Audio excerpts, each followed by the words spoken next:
I should be like you, Mel.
Ultimate on-demand destination for the UK's best fan-led football podcasts. Want authentic supporter insight on all things Bournemouth? Follow Up the Cherries in all departments on the TalkSport Fan Network. Club-dedicated content created by the fans, for the fans. Search TalkSport Fan Network.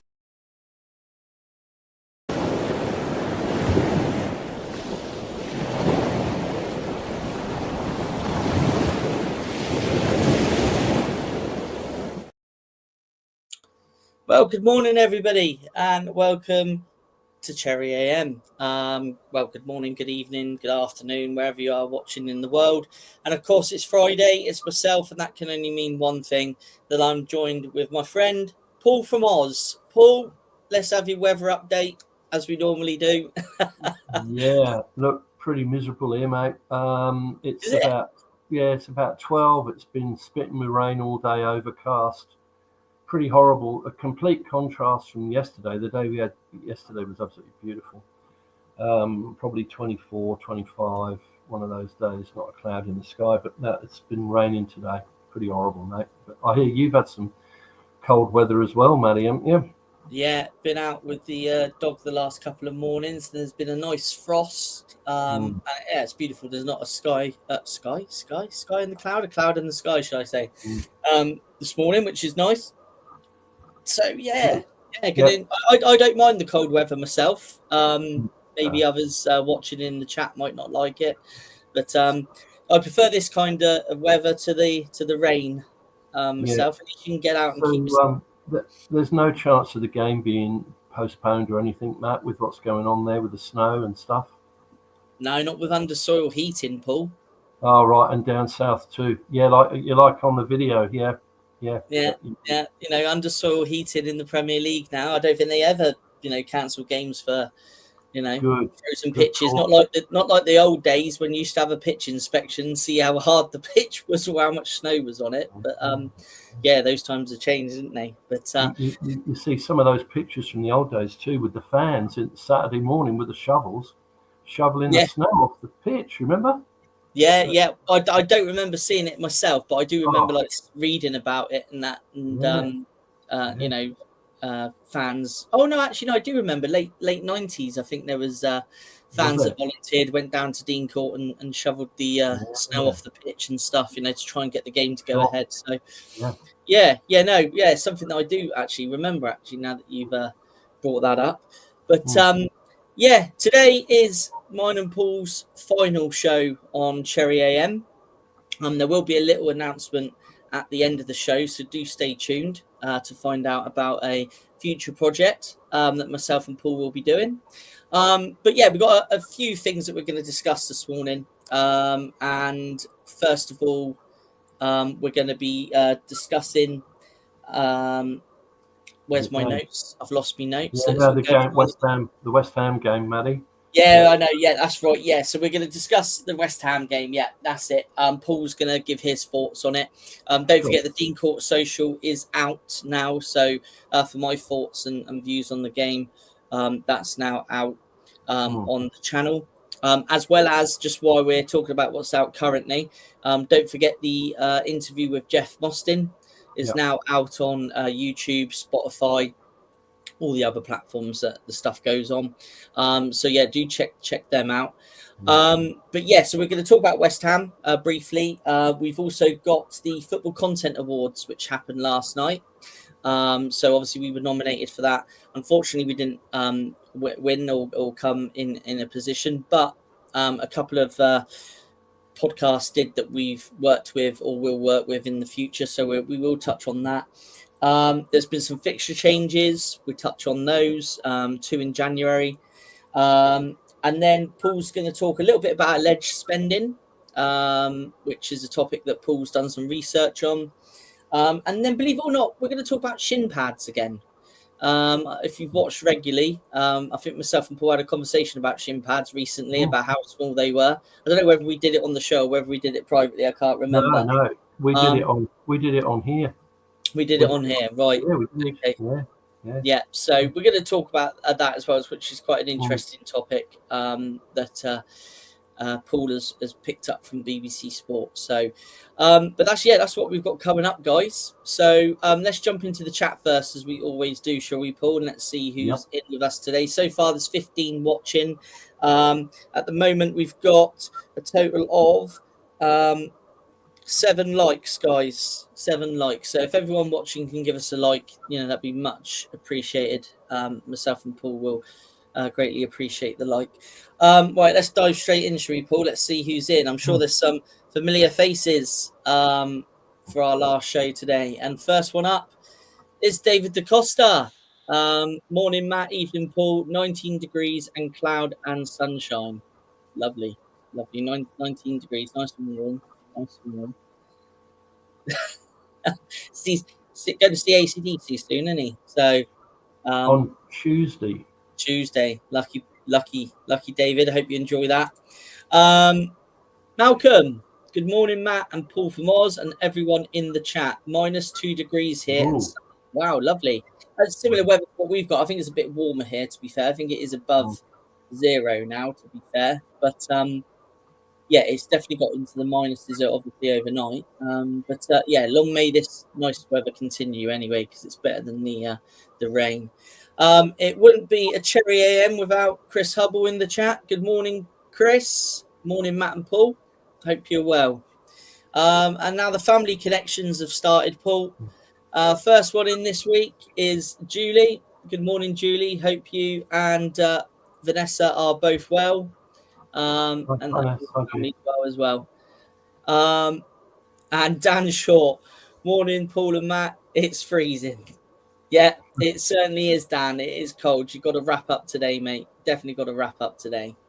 Okay, so let's just quickly start with the Football Content Awards then. I'll just bring up the feature that I've got. So there's a couple of winners. One who was going to come on to the Dean Court Social this season, earlier on for Leeds United. But they cover so much content, he actually double booked himself at the time. He agreed to come on and do a bit for us. But unfortunately, he was actually covering a live under-21s game. He'd done a watch along for the under-21s, so he covers everything. So I'm not surprised that he won the award, and the channel is the Leeds United Review. The Leeds United View.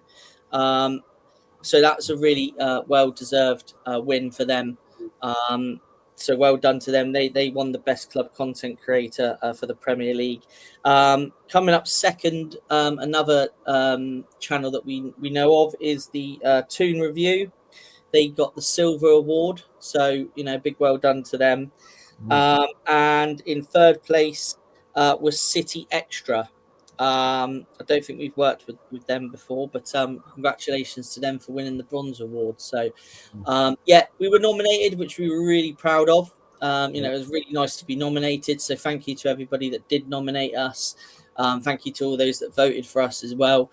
So to be fair, it was just an honour to be nominated. But a big well done to those guys, those winners, and all thoroughly deserved. Like I say, the Leeds United View. is an excellent channel, as is the Toon Review as well. Like City Extra, who've come third. I've never seen their stuff, but I'm going to check their stuff out, and I'm sure it's very, very thoroughly deserved as well for them. So, congratulations to all three of them. Let's see. You never know. We might be nominated again in the future. Who knows? But just a big thank you from us to everybody that nominated and voted for us as well. So it was a nice honour, wasn't it, Paul? I'm sure you'll just want to say a few words on that. Yeah, look, I think we have to put it in context. To be nominated is success. It's great to get nominated for something like that.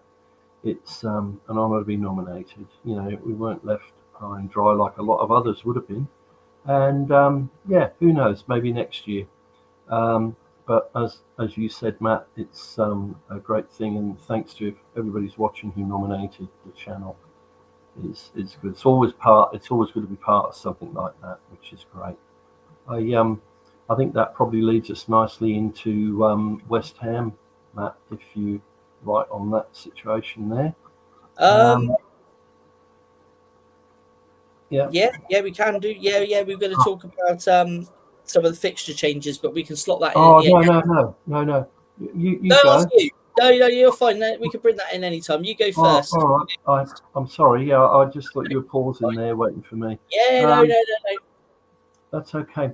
Just a couple of things before I get into West Ham. I have to say, I don't know, Malcolm covered it really well last night, the Scottish game. I have to say congratulations to Scotland on qualifying for the World Cup. I mean, as Malcolm said, it's another British side, and I'd rather watch Scotland than somebody else, than another team, you know what I mean? And I think Wales are going to be pushing if they play like they did, with David Brooks on form. For Wales in that game, I think they won 7-1. I don't think they're going to be far behind in the playoffs either. I hope they qualify, because I really enjoy watching them.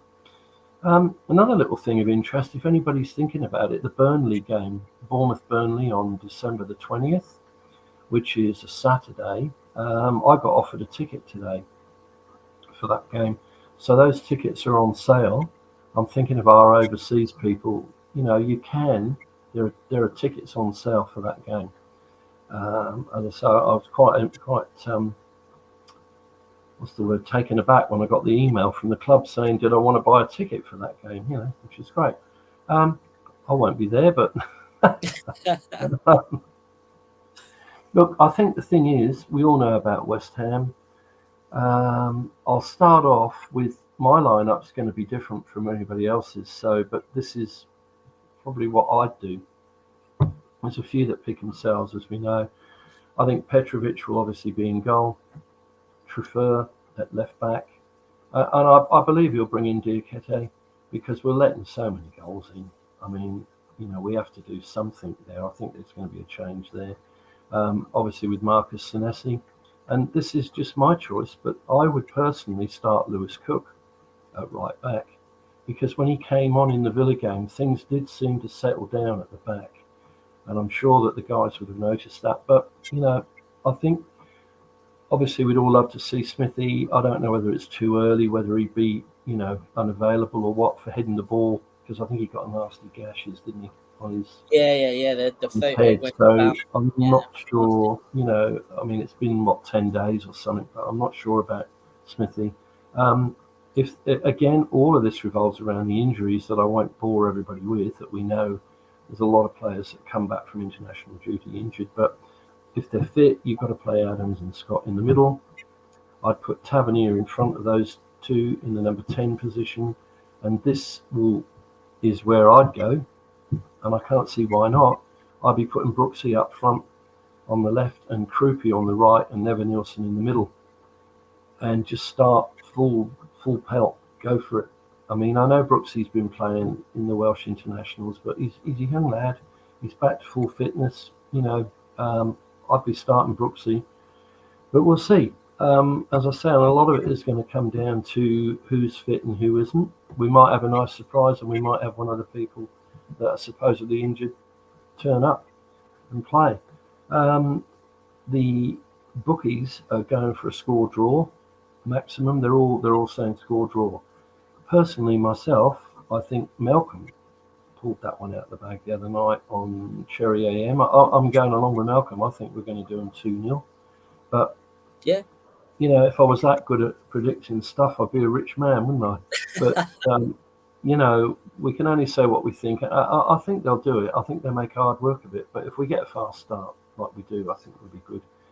They've got a few things going on. They've got a guy called Freddie Potts, who was playing really well for them and got injured. Looks as though he's going to be playing first game back. But first game back can mean anything. It can mean he's a bit rusty. Who knows? Let's hope so. I know Paqueta is suspended, which is good news. Yeah, that's right. You're right, man. Player, and obviously, with what you've just mentioned about Freddie Potts there, another, really good player, up and coming player. Yeah. To have him suspended is it's good news for us because on his day he's a fantastic player, isn't he? So yeah, he is. And our good friend Mr. Wilson, Callum Wilson, who is now 33. Don't be surprised if he doesn't get on at some point.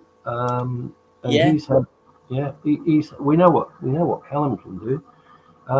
8 appearances and 2 goals already this season, so he's going well. But West Ham, their scoring stats are pretty poor. According to what I read, they'd scored 15 goals in 12 games, so they're not high scorers at the moment. Goals from open play 7, and the rest from whatever.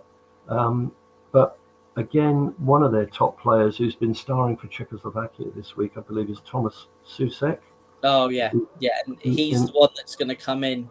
Yeah, midfield. And Craig made a good point actually that normally he has a very good game against us. Good midfielder, good box to box player, can also get into the opposition's box and punish you as well. So yeah, he's definitely one to pick out. I think so. I think we have to watch him. Yeah. But West Ham, on the other hand, from what I read, don't have a really good record the first game after the international break. After the last international break, they went and lost 3-2 at Burnley. So the fans were saying that they're not that confident in this game. So I guess we'll see what happens. But just a little bits of trivia about West Ham. West Ham's first visit, I beg your pardon, not last, the first visit, you won't believe this one, was in the FA Cup 5th round. Turned out to be a 1-1 draw, and they won the replay 3-1. That was way back in 1929. Wow. At Dean Court, yeah. Their next visit was not until 1989, and once again it finished 1-1. So there was a lot of years when they didn't come to Dean Court through one reason or another. And the first win for West Ham at Dean Court was under Eddie's watch when they won 3-1. That was back on the 12th of January 2016. You might remember that game, possibly. Yeah. And there was another shocker that we put in when we got beat 4-0 at home in April 23, which was rather disappointing. So it's a mixed bag there of results. And who knows, it can come down to luck. It can come down to all sorts of stuff, can't it, a game? But I'm looking forward to it. As you know, when we have the international break, it's always great to get back to Bournemouth to watch Bournemouth. So I'm going for a 2-0, Matt, and we'll leave it there if you like. And can do.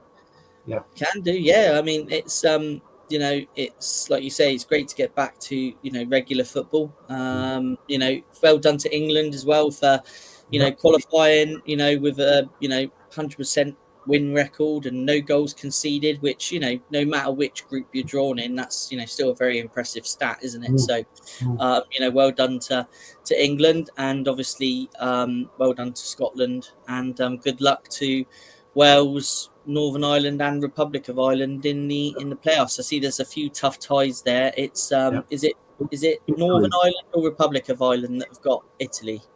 I think it's Republic have got Italy. Yeah. And then I think whoever wins that plays Wales if Wales get through to the last of the playoffs. So good luck to them. It'd be great to see a couple more of them qualify and be at the tournament next year. It'd be excellent to see. So, yeah. Well, let's just jump back in the chat very quickly. David, good morning to you. Hope you're well. No cricket. Oh, Ian. Oh, that's my friend Ian. Yeah, Ian, they're not doing too well, are they? 170 all out, mate. The Ashes are on over here. I'm not a huge fan, but no cricket. But England, it's going to be a tough summer over here, mate, putting up with this nonsense, especially the Boxing Day test in Sydney, because it's normally about 104 degrees over here, or something ridiculous, and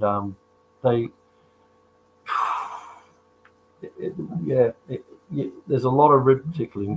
What's the word I'm looking for? Not rib tickling, but there's a lot of taking the mick, with the cricket, with England. Yeah, they don't do themselves any favours. But yeah. Can Darren hear the Barmy Army? David.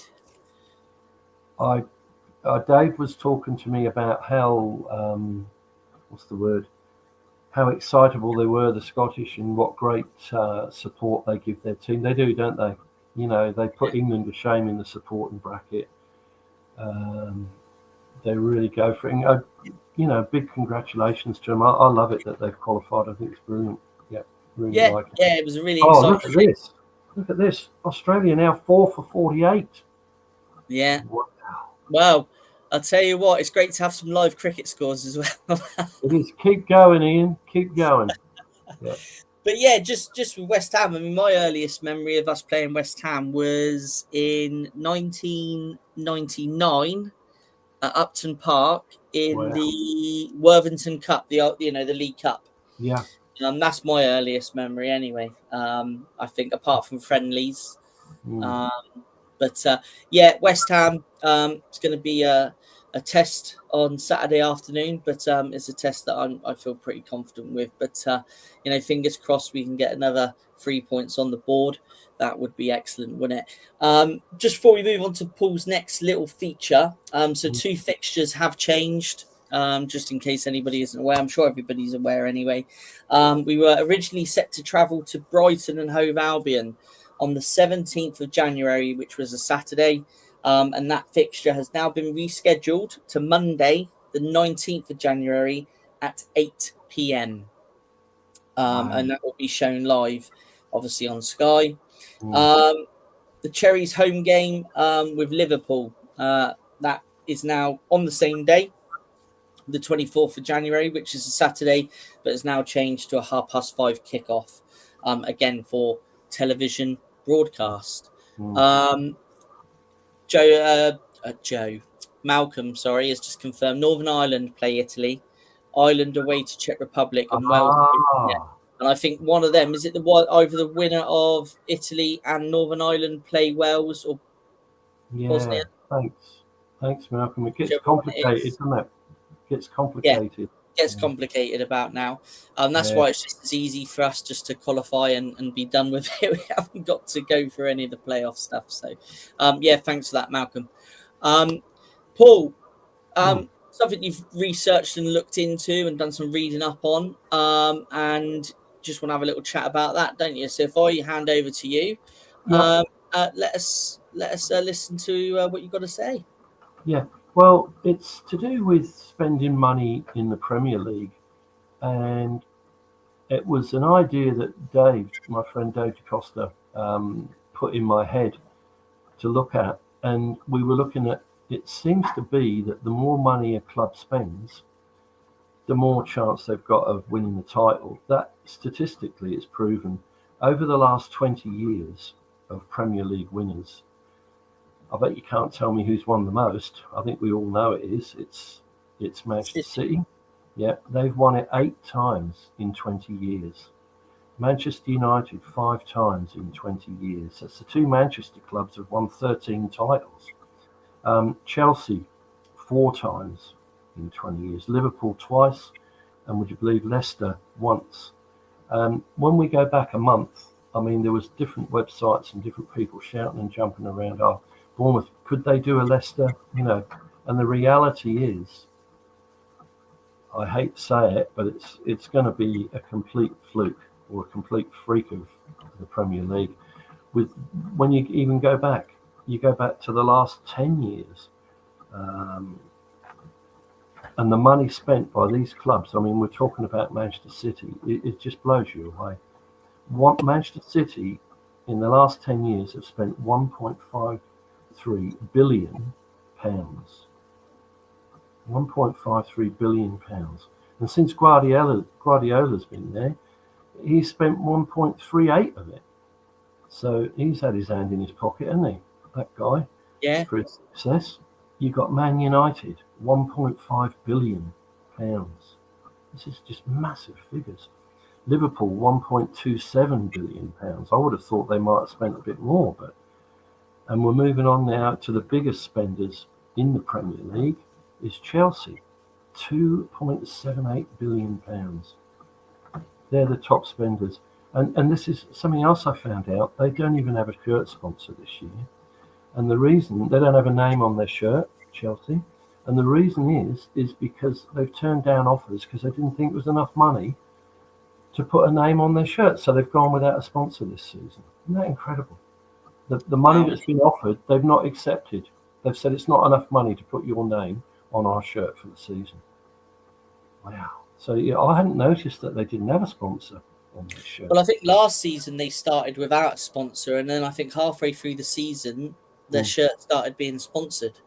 Yeah, it's a strange one, isn't it? When you think that, you know, they can turn around and say, you know, what money is worth being on a shirt? You know what I mean? It's like, you know, I know you get the exposure through shirt sales, but these days a lot of the teams do, you know, sponsorless shirts anyway, because, you know, normally like ours have gambling sponsors on them, you know, and a lot of fans want shirts plain, which is, you know, fair enough. True.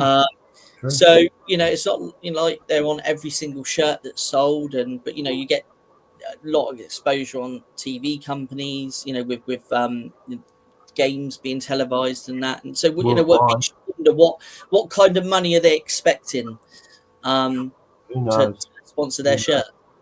And I mean, you know, we'll just jump back. Hill Dickinson on the Everton Stadium, 10 million quid. I mean, that's ridiculous, isn't it? 10 million quid. I don't know what Vitality paid, but that's another story. But, how long is that Hill Dickinson deal for? Well, I think it's a lifetime deal. Oh, is it? I think so. I mean, I don't know for sure. Perhaps if there's any Everton fans or anybody can put me right on that, I don't know, but it's got to be a long time. If Malcolm's still watching, I'm sure I can just feel Malcolm been away now. He's gonna. I couldn't believe it was 10 million, but we'll move on with the top 6 or 7 or whatever we call it. We've got Spurs spent 1.10 billion, and we've got Arsenal, you know, who haven't won, I couldn't believe this, haven't won the Premier League for 21 years. And they spent 1.38 billion. So there's a lot of drift there. And we're moving on to who won the league in 2016, which was Leicester City. Now, their odds at the start of the season were 5,000 to 1. 5,000 to 1. Right, 5,000 to 1 to win the league. And we know that some guy didn't he put some money on it and won a lot of money, didn't he? Some guy put 10 quid on it or something ridiculous, and he won it, didn't he? Remember? Yeah, I vaguely remember a story, yeah, I can remember that. And their spending for that season was 48 million. That's all they spent in the whole year, which equates today to 62 million. So, and that was also the first year we were in the Premier League. That year, because Leicester couldn't beat us over 2 games. I think we drew both games, and I remember the New Year game, New Year's Day game, or around New Year, because I remember being up in Leicester, and we drew. And I can remember at Dean Court, I think that year it was 1-1, and I think Jamie Vardy scored in that game at Dean Court that year from watching that. I think But your mind plays tricks on you, doesn't it? 10 years ago, but pretty sure it was 1-1 that game. Yeah, 1-1. Yeah. Yeah, but yeah. So really, the chances of any other club outside of my point being, the chances of any other club outside the top 6 are pretty slim to win it. Everything's just got to fall into place, and the results have got to go their way. And because at the moment, I mean, the same old people are up there, aren't they? Yeah. Off we go again. So we'll see.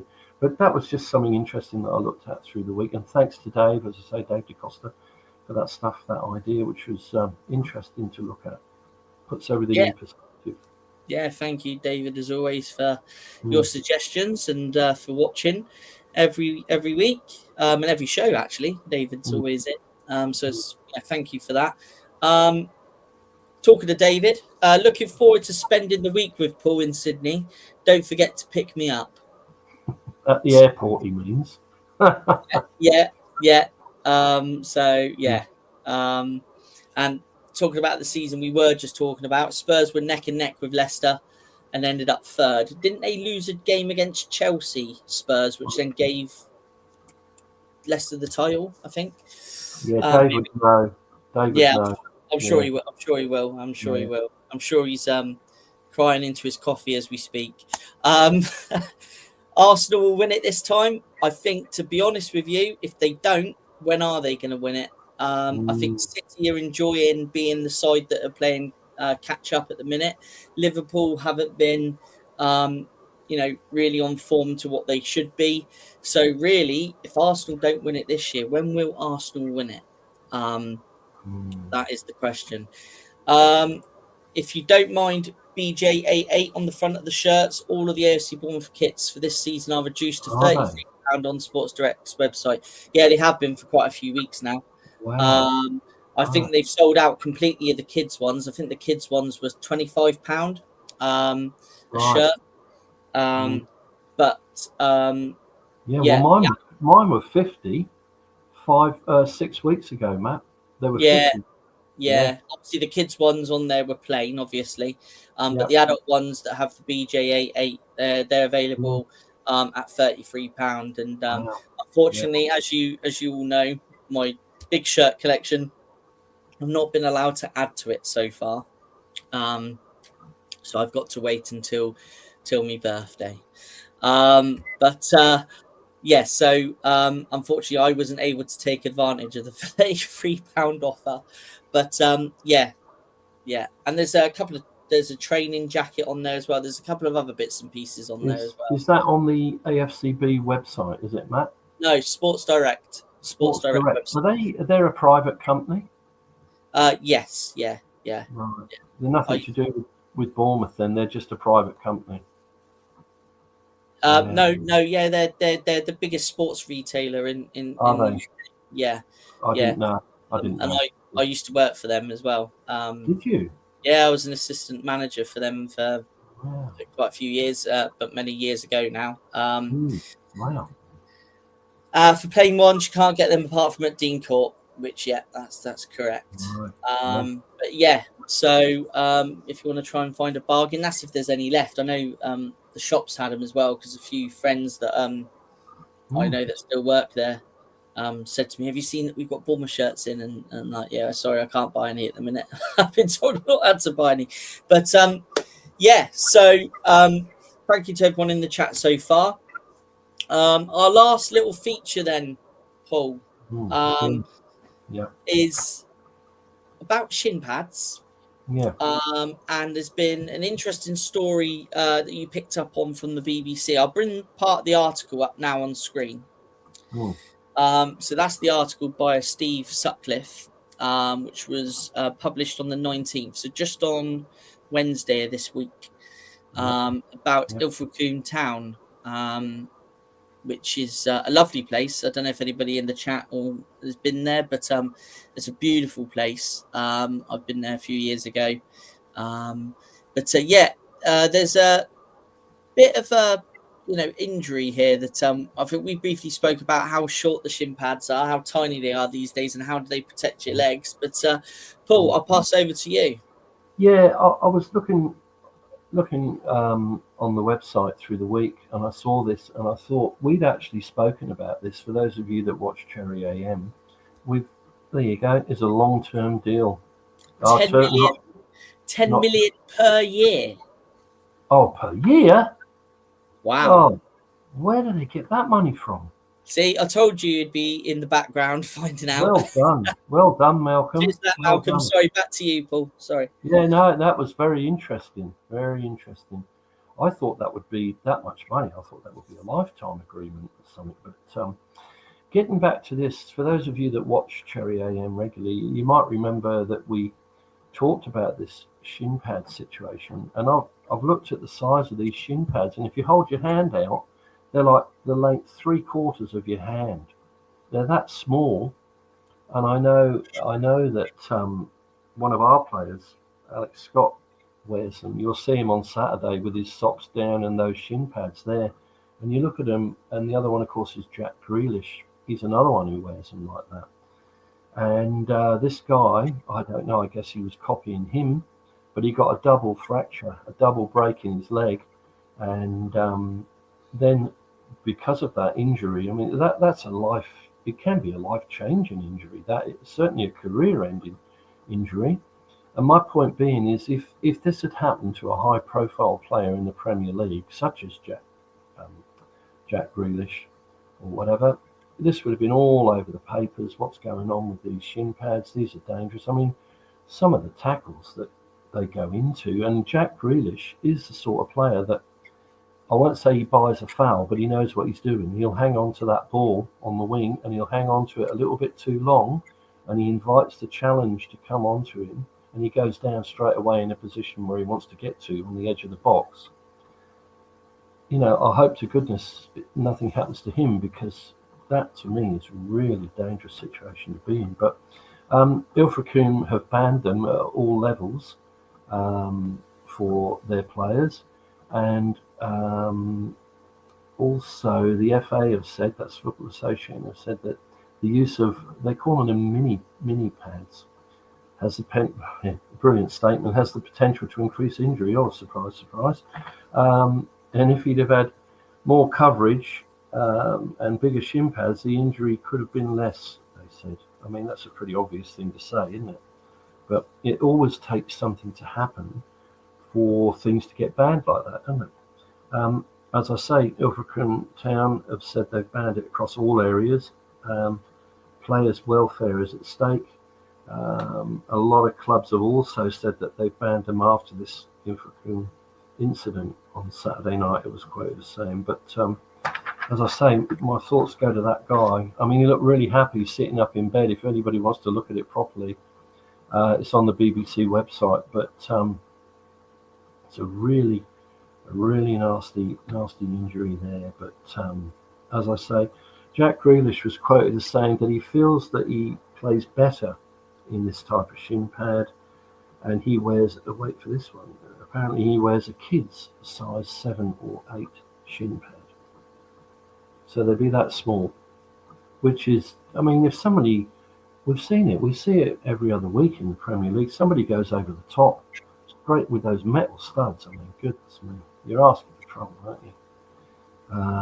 It might be interesting down the track. I don't know if it happens. I hope it doesn't. If it happens to a high-profile player, someone from Man United or Manchester City or something, and there's a real problem with it, I think things are going to change. It's just I don't understand why they'd wear them. What's your thought on it, Matt? Have you any thoughts on that? Or I mean, my only thing from a personal perspective, when I used to play, I mean, I used to have them to hand, but my shin pads, my last pair of shin pads, I remember exactly when I bought them. It was in 2005, so I would have been coming up for 20 probably at the time.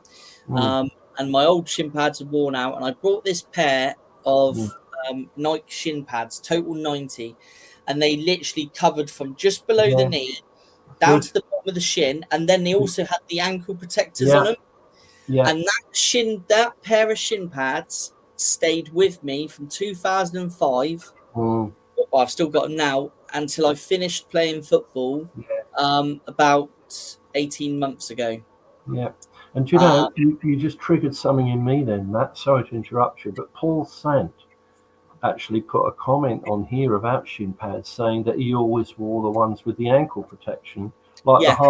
like a half an egg on the side of the ankles. I used to wear those as well, but they used to annoy me. They used to rub my ankles. But Yeah. I tell you what, I never felt confident playing unless I knew my. I mean, nobody likes being kicked in the shins, do they? no, And no, I never felt confident playing unless my shins were fully covered. But that was just me. But I mean, a lot of people, now wear these little ones. So I mean, I think I don't know, is it a trend or I don't know. Well, I'm going to keep my eyes open on Saturday to see if I know that Alex Scott. I am right in saying that. I think Alex Scott wears them because he's I think always got Alex Scott. Yeah, he's always got his socks rolled halfway down his legs, and you look at him and you can see from the knee down, there's no protection there at all. I mean, the poor bloke, he's just had his come back from having his jaw broken by Mr. Mings, Mr. Tyrone Mings, which is an accident, obviously. But the last thing he wants is to get involved in something like that. I can't see that it could alter your game that much. I mean, I used to wear the big shin pads. I think we were brought up on them. I don't think anybody had ever heard of those little ones. Go back a few years. But I don't know. I'm going to be looking and just seeing. There's probably a few more that we haven't realised wear them. I mean, you look at that tackle by, I think it was not by Jimenez, by somebody. And I don't think players really at that level mean to go over the top. There's a Barnier tackle where he went when he got sent off, where his foot skidded off the top of the ball into the bloke's leg. I mean, if that bloke hadn't have had a decent set of shin pads on there, he could have broken his leg, couldn't he? There's all sorts of things. Awful. But, it was just a story that came to mind that I thought was interesting, Maddie. But I like to come up with those little things. But, that's that just about covers that, I think, Matt. So. Yeah, no worries. Let's just quickly jump back into the chat before we wrap up the show. There we go. Johnny, hi. Hey guys, we love the show. I learned heaps here. You've made me a Cherry fan of myself and the Wombats down here too. Keep up the great work. Thank you. Thank you very much. John's on the left, Matt, by the way. On the picture, John's on the left, not on the. I'm just joking about. I'm being rude to him. He knows I can be rude to him. But there's we've got a little bit of blues music coming up very shortly, haven't we? A little bit of a blues riff. We have got a little bit of a blues theme. But he is going to send us a wombat with a pair of shin pads. I'm going to have to go. Hang on, what's this? I'm going to send a plushie. Yeah. But yes, so as we said last week, we said at the beginning of the show, this is mine and Paul's last Cherry AM. But we have been working on a little idea in the background. So basically, let's introduce our new project, shall we say, Paul? Yep.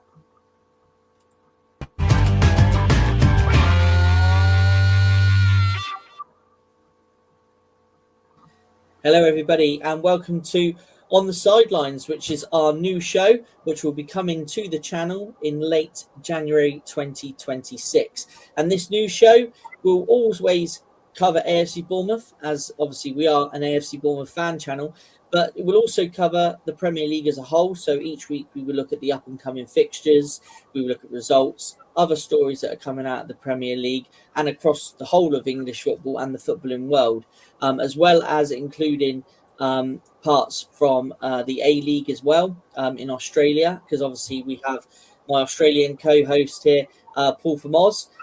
So this will be coming late January 2026. And Paul, what else have we got coming up on this show next year? Sounds good, Matt. Sounds good.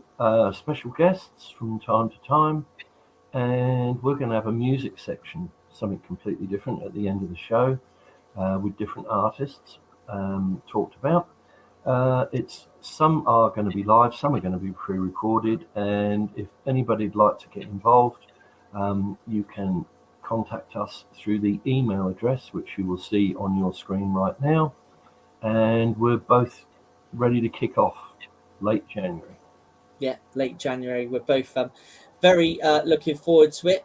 So do keep your eyes open and peeled for On the Sidelines with Matt and Paul coming late January 2026. There will be more information coming out between now and Christmas and after. There will be a date confirmation of when our first show will go live. So do keep a lookout. And that's it from now from myself and Paul. But we'll see you on the sidelines late in January 2026.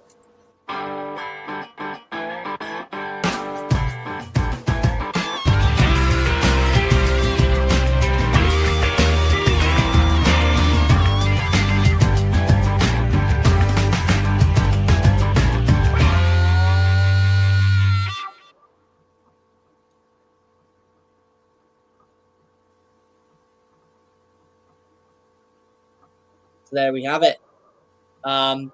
That's going to be, coming next year. That's the plan myself and Paul have come up with. So yes, do stay tuned. There's a few comments just to quickly go through. Nick, always good to see you. Love hearing Paul talk on this show. He's so knowledgeable. Not really, Nick. I'm cheating. I'm a Saints fan, mate. Oh, God. I wouldn't wish that on anyone at the minute. Great idea. Yeah, no, thank you for your kind words there. David, looking forward to your new show. Good luck. Julie, looking forward to the new show. Yeah, hope you and all the gang are, and I'm sure you'll join us for those. So thank you. Thanks, guys. See you both next year. Yeah, absolutely. And Malcolm, new project, brilliant idea. So yeah, no, thank you to everybody for your kind words there. Like I say, keep your eyes peeled on the channel and our Facebook and other socials.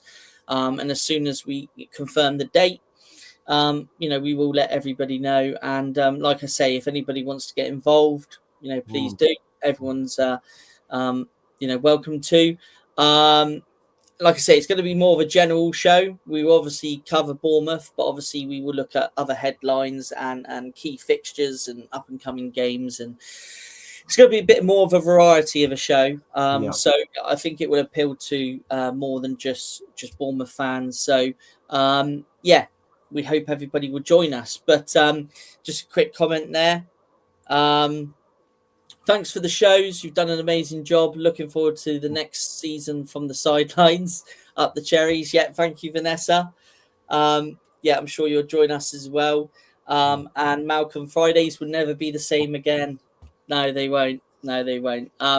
But yeah, we're going to wrap up now. Myself and Paul are going to sign off. But just to say thank you to everybody that's supported us on a Friday, everybody that's joined us in the chat from the UK, Europe, Australia, wherever you are in the world.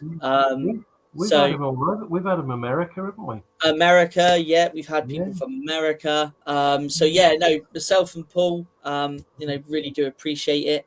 But Paul, I'll give you the final word for us to sign off on. Well, it's early days, mate, but I suppose we'd have to wish everybody a happy Christmas and a happy New Year, wouldn't we? Because I won't be around again till late January. But I think what you said, Matt, is the key. I think variety is the key. Some are going to be live, some are going to be pre-recorded, and there's going to be music, a little bit of music involved, which I think is great. I love that blues track. I thought it was a bit longer at the beginning, but it was very snipped at the beginning, and we got the full outro there, which I liked. But I love that sound. But a bit of something for everyone. We're going to look at the A-League in Australia. And possibly we can't see the future, but I'm going to try and see if I can get a few guests on from the A-League in Sydney. I don't know if I can. I'm going to try. So that's the new project. And thanks, Matt, for having me on all these. It's been a while, hasn't it? It's been a long time. And, I can't remember when we did our first show together, to be honest. Yeah, quite a way back, 4 or 5 months. I was going to say it must be July. July, was it? June? Maybe even a little bit earlier. But I'm looking forward to this because we can always improve in life on anything we do, and that's what we're going to do. We'll keep the viewers in touch with what's happening. And thanks again, Matt. Really enjoyed your company. You're a great mate. Enjoyed it, buddy. Yeah, and I've enjoyed. Yeah, and I've enjoyed. Because myself and Paul, we normally have a phone call conversation Friday morning, Thursday evening for me. So we normally have a conversation, we sort of plan what we want to talk about and things like that. So it's not a case that we just sort of turn up with, we tend to plan it. So we both like to plan it, and so we know what we're doing. And that's going to be very, very similar with what we're going to do with On the Sidelines. We will plan and hopefully get some guests on as well. And like Paul said, be a bit of a mixture of live and recorded shows.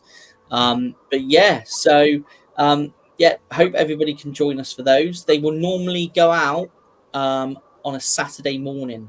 That's your time, isn't it? UK time. Saturday UK time. Saturday morning UK time.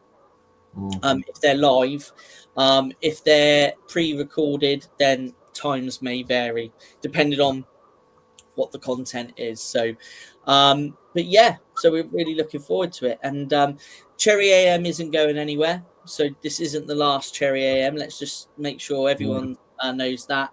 Cherry AM will be continuing with our other hosts, Malcolm and Ollie and Craig, Darren sometimes as well.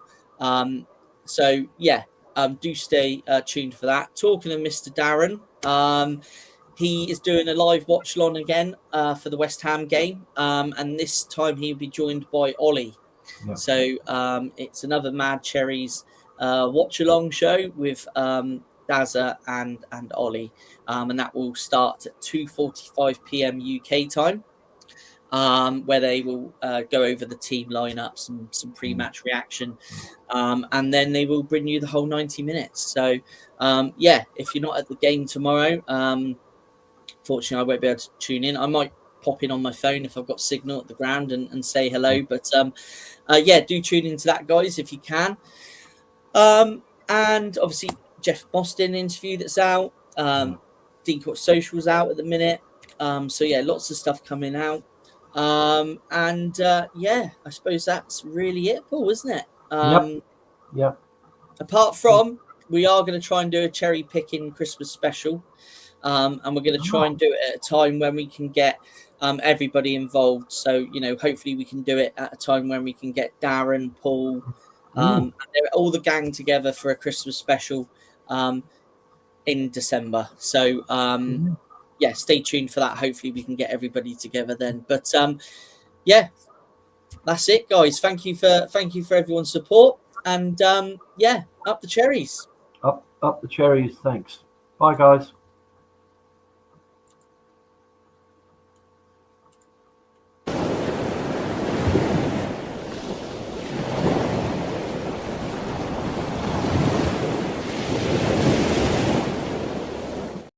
TalkSport Fan Network. The ultimate on-demand destination for the UK's best fan-led football podcasts. Want authentic supporter insight on all things Bournemouth? Follow Up the Cherries in all departments on the TalkSport Fan Network. Club-dedicated content created by the fans, for the fans. Search TalkSport Fan Network.